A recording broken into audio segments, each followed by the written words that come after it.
I was saying to Matilda earlier that it would be awesome if this process could be a standing process that doesn't, that keeps going, it becomes a regular, like tonight, Dr. Sam Williams, she's having her regular meeting, I guess, with her group of physicians.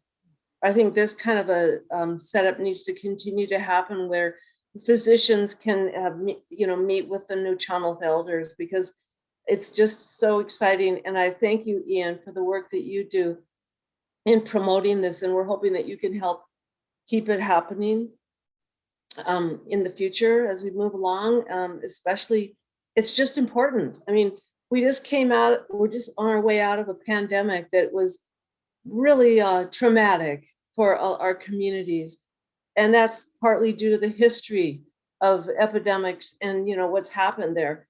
So that it was traumatic for us to go through this. It's been hard, especially on remote nations. That New Channel has about 8 different remote nations.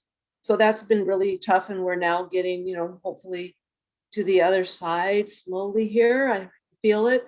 And now this hits us with the findings at Kamloops. So it just seems to, it just seems to come. And, New Channel has always been one of the leading Indigenous organizations and nations across the country. So again, I see it's just a privilege to be here, and I appreciate you allowing me to come in tonight. Thank you. Right away today, after I talked with my boss and said I started researching all the policies. I started right from the Royal Proclamation and looked at each one of them. The last one was Bill C-92. Bill C-92 was the one that affects me more in the job that I do. The rights of children to learn their culture and be connected to their community. So I still hope and still pray that a lot of these will be resolved, maybe 10% during my time. Because I think about some of the whys regarding health. Did they die because of malnutrition? We don't know. We don't know how they died.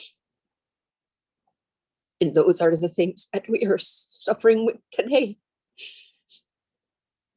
The effects of those: diabetes, obesity, because of hunger during that time there.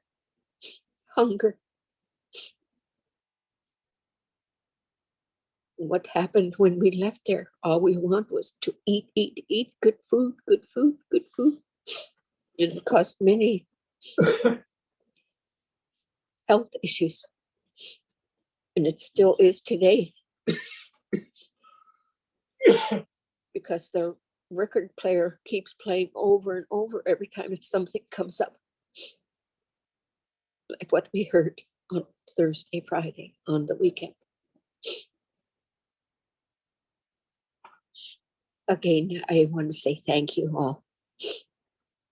Thank you all for listening, for hearing some things, and to be there to listen to our grief and sadness that we have been put through these past few days. We recognize we've been very angry all these years. I worked through the residential school as the coordinator. And that was some job to go through that with a lot of people, what they went through. But that asthma is so powerful. My mom is my asthma. I haven't seen her since I was 10 years old, but it never dies. It never leaves. That those fairy words that our mothers gave us, our brothers and sisters gave us, are so powerful that you hang on to that. That's what keeps you going. So, it's been, you start to think, it brings back the old memories. How many kids did you see, Peter? How many kids did you see one day? They sent them home. So they went home. We don't know what home they're. We still have families who know approximately where there may be some. We dug up we were setting up a place for a sweat lodge. And I ended up burned out, so I left, and they kept trying to build that sweat lodge on that property. And it wouldn't work. Didn't want it to be built. And we found out later that there may have been young bodies buried there. So even in death, they speak to us. We honored it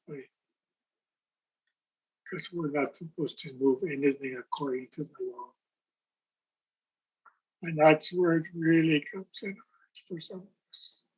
And thank you for everyone here for listening out for us. And it's through ceremony and things that we do that will help our people also. We worked with a psychiatrist and a family doctor, Dr. Rif Camille, a psychiatrist, and Dr. Krista Stragan in different capacities. But they saw what ceremonies could do for our people, how it could change thought patterns, change health patterns for them. And they used this quite extensively when they had a patient that, if they, like, I don't know, they had a patient that was stuck, they'd call and say, can you come help and do a ceremony? We'd say, okay. We do ceremony. And a patient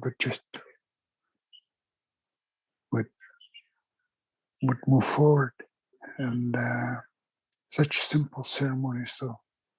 But it was working with their spirit and them, the whole being. We work with spirit, we work for the soul, and we work with every aspect of ourselves, mind, body, spirit, and soul, emotions and everything. So we work with that.